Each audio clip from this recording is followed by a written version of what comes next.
రాష్ట్ర ప్రభుత్వం అక్రమార్జక డబ్బు సంపాదించాలని కొంతమందితో కుమ్ముక్కై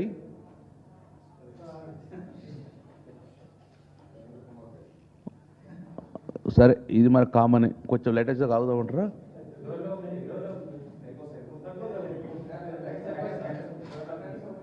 మీకు లైట్ వస్తుందా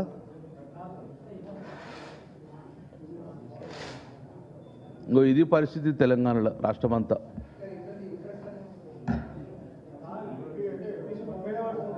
మీకు లైట్ పడుతుందా మరికోసే బాగుంటారా వచ్చింది తెలంగాణ రాష్ట్రంలో భూమికి బరువైనంత పంట పండడం వలన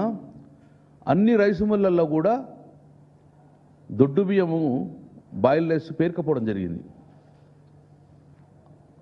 ఈ ప్రభుత్వము ఈ పేరుకపోయిన ధాన్యాన్ని మొత్తం కూడా 38 లక్షల మెట్రిక్ టన్ ధాన్యాన్ని ఓపెన్ యాక్షన్ ద్వారా బయట సంస్థలకు అమ్మాలని చెప్పేసి టెండర్ పిలవడం జరిగింది. ఆ రోజు 38 లక్షల మెట్రిక్ టన్ ధాన్యాన్ని కానీ 2007 రూపాయలు ప్రతి క్వింటాల్ చొప్పున ప్రభుత్వము టెండర్